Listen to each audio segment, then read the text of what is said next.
اعوذ باللہ من الشیطان الرجیم بسم اللہ الرحمن الرحیم رب اشرح لی صدری ویسر لی امری واحلل عقدۃ من لسانی یفقہوا قولی واجعل لی وزیرا من اہلی۔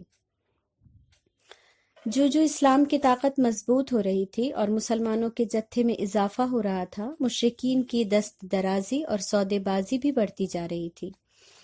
وہ ہر گام پر، ہر ڈگر پر مسلمانوں کے گھات میں بیٹھ گئے تھے۔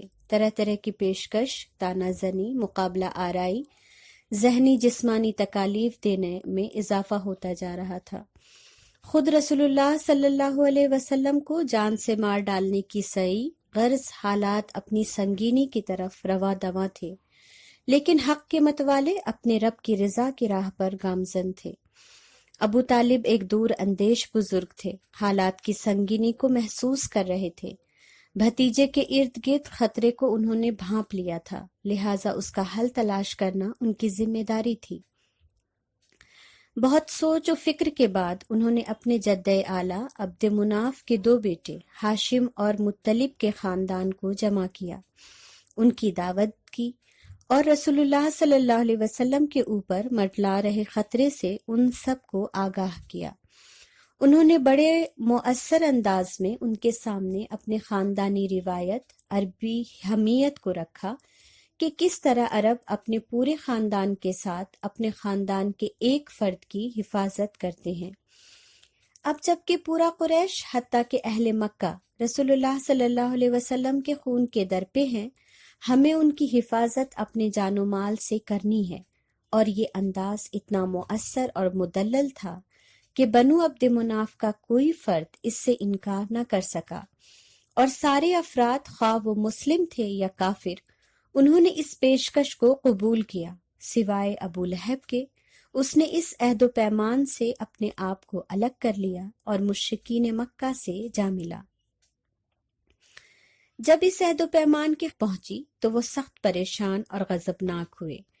وہ یہ سمجھ چکے تھے کہ اگر اب انہوں نے محمد صلی اللہ علیہ وسلم کو قتل کیا یا نقصان پہنچایا تو بنو ہاشم اور بنو مطلب کا انہیں مقابلہ کرنا ہوگا، اور اس میں خون ضائع ہوگا، ان کی جانوں کا بھی نقصان ہوگا۔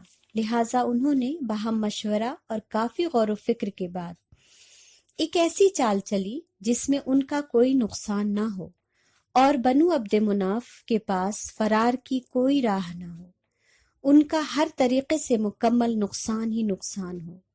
یہ ایک ظالمانہ عہد و پیمان تھا جو انہوں نے بنو عبد مناف کے خلاف کیا تھا۔ تمام مشرکین نے آپسی رضامندی سے ایک دستاویز تیار کیا۔ اس صحیفے میں یہ لکھا گیا کہ وہ لوگ بنو ہاشم اور بنو مطلب کا مکمل بائیکاٹ کریں گے، اور یہ عہد کریں کہ ان کے ساتھ نہ شادی بیاہ کریں گے، نہ ان سے خرید و فروخت کریں گے، نہ ان سے بات چیت کریں گے، نہ کبھی کسی طرح کی کوئی صلح قبول کریں گے، نہ ان کے ساتھ کسی طرح کی مروت برتیں گے، یہاں تک کہ وہ رسول اللہ صلی اللہ علیہ وسلم کو قتل کے لیے ان کے حوالے کر دیں۔ ابن قیم کہتے ہیں کہ کہا جاتا ہے کہ یہ دستاویز منصور بن اکرمہ یا بغیظ بن عامر نے لکھا تھا، جس کا ہاتھ بعد میں اللہ کے حکم سے فالج زدہ ہو گیا۔ بہرحال وہاں موجود تمام سرداروں نے اس صحیفے کے اندر درج عہد و پیمان کو منظوری دی اور یہ خانہ کعبہ میں لٹکا دیا گیا۔ رفتہ رفتہ یہ بات پورے مکے میں پھیل گئی۔ مکے کا ہر فرد اس پر سختی سے عمل کر رہا تھا، اور اہل عبد مناف کے لیے اپنے شہر کی ہی ہوا تنگ کر دی گئی تھی۔ ان سے کوئی مال نہ خریدتا نہ بیچتا، حتیٰ کہ وہ روز مرہ کی ضرورت کا سامان بھی نہیں لے پاتے تھے۔ ان سے کوئی بات چیت بھی نہ کرتا، تاجروں کو بھی ان کے ساتھ لین دین نہ کرنے دیا جاتا تھا۔ غرض ان پر زندگی اتنی مشکل کر دی کہ وہ سخت مشقت میں پڑ گئے۔ رفتہ رفتہ وہ سب سمٹ کر شعب ابو طالب نامی گھاٹی میں جمع ہو گئے۔ پہلے میں سوچتی تھی کہ اس گھاٹی میں وہ کیوں جمع ہو گئے تھے، انہیں وہاں کس نے محصور ہونے پر مجبور کر دیا تھا، لیکن جب خود کو ان کی جگہ رکھ کر دیکھا تو سمجھ آیا کہ جب کوئی بات چیت نہ کرے، پڑوسی بیگانوں جیسا سلوک کرتے ہوں گے، اس مشکل وقت میں کوئی ہمدردی اور غمگساری کرنے والا نہ رہا ہوگا ان کے پاس، تو یہ سب ایک ایسی جگہ منتقل ہو گئے جہاں ایک دوسرے کے غم کو بانٹ سکے، آپس میں ایک دوسرے سے بات چیت کر کے زندگی کے اس مشکل کو آسان بنا سکے، اور اس طرح یہ سب شعب ابو طالب میں رفتہ رفتہ سمٹ آئے، اور یہاں ان سب نے پرمشقت 3 سال گزارے۔ یہ اتنا پرمشقت وقت تھا کہ جس کی تفصیل ہر داعیان حق کو ہونی چاہیے کہ حق کے پرستاروں نے کیسے کیسے دن گزارے۔ اس قید میں وہ اکیلے نہ تھے، ان کے ساتھ ان کے بیوی بچے تھے۔ 3 سال کا عرصہ کوئی کم نہیں ہوتا۔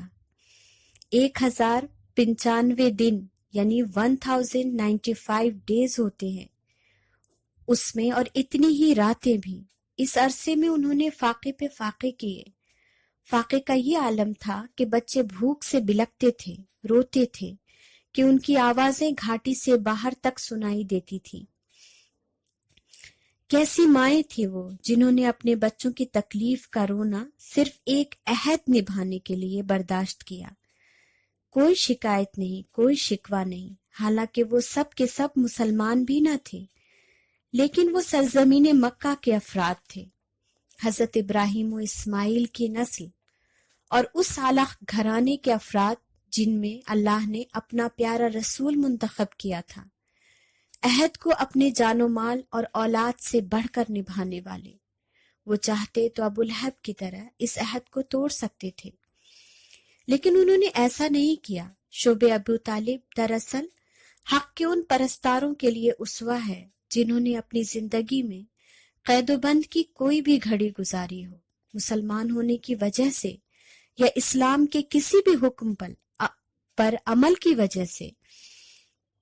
اگر کسی بائیکاٹ یا قید کا کسی مسلمان کو سامنا کرنا پڑے تو اس میں بھی رسول اکرم صلی اللہ علیہ وسلم کی سیرت سے اپنے حالات کے لیے نمونہ تلاش کر سکتا ہے، جس میں وہ اپنی پوری فیملی کے ساتھ محصور تھے۔ اس میں رقیہ بھی تھی، کلثوم بھی ہوں گی، اور پیاری فاطمہ رضی اللہ عنہا بھی، اور ہماری اور آپ کی ماں خدیجہ بھی۔ آپ کو یاد ہے نا، اللہ نے حضرت خدیجہ کو موتیوں کے محل کی خوشخبری دی تھی، اور یہ خوشخبری بھی انہیں دنیا میں عطا کی گئی تھی۔ واقعی حضرت خدیجہ ایسی ہی انعام کی حقدار ہیں۔ غرض شعب ابو طالب مسلمانوں کے لیے وہ سنگ میل تھا جس نے انہیں ہر تکلیف، ہر آزمائش سے گزر جانے کا حوصلہ پیدا کر دیا۔ انہوں نے اپنی وفاداری کا سچا اور پکا ثبوت رب تعالیٰ کو پیش کر دیا۔ اس لیے تو اللہ نے فرما دیا کہ اولین کے درجات کو آخرین کبھی نہیں پا سکتے۔ حکیم بن حزام جو حضرت خدیجہ کے بھتیجے تھے، کبھی کبھی اپنی پھوپھی کے لیے گیہوں بھجوا دیتے۔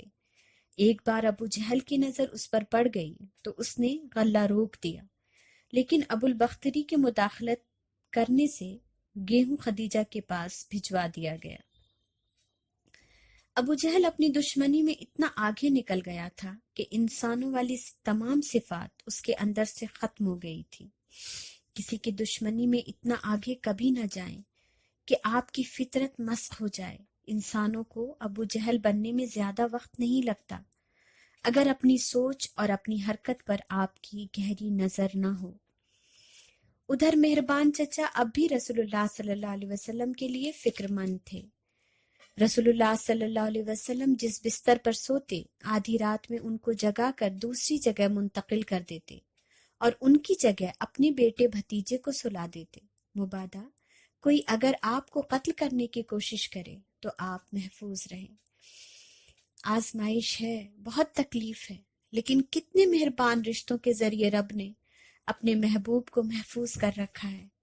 جسم کی تکلیف سے انسان اس قدر نہیں ٹوٹتا جتنا رشتوں سے ملنے والے سلوک سے ٹوٹ جاتا ہے۔ اللہ نے رشتوں کی محبت کے ذریعے رسول اللہ صلی اللہ علیہ وسلم کی حمایت فرمائی، تو آپ کی زندگی میں بھی غم اور مصیبت کے وقت اگر رشتے ساتھ ہیں تو غم نہ کریں۔ اللہ کی رحمت اور رضا آپ کے ساتھ ہے انشاءاللہ۔ آپ اس آزمائش کا مقابلہ بھی کر لیں گے اور نکل بھی آئیں گے اللہ کی رحمت سے۔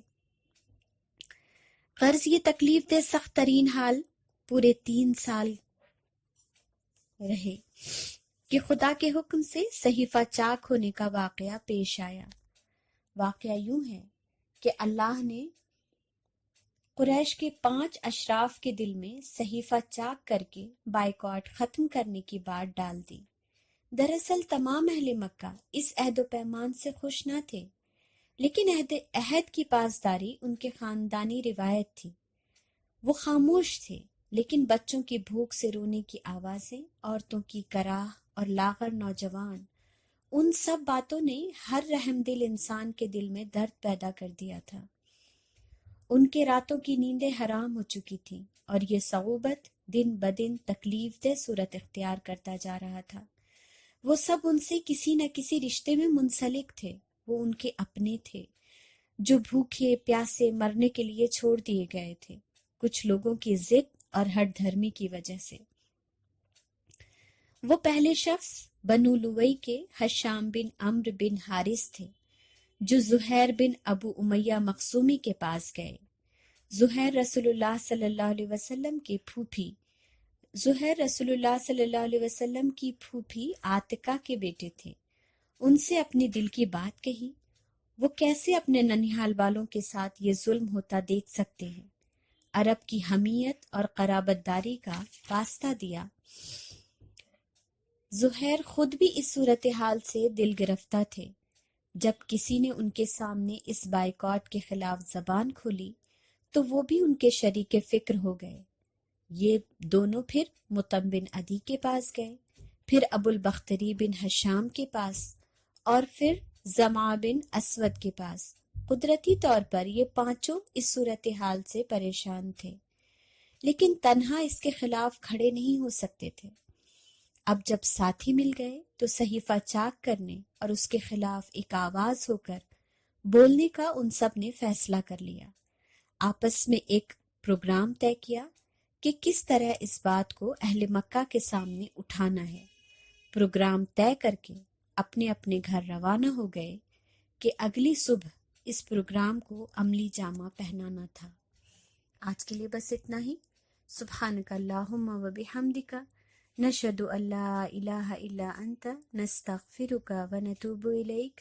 سبحان ربک رب العزت عما یصفون، وسلام علی المرسلین، والحمد للہ رب العالمین۔ آمین۔ جزاکم اللہ خیر۔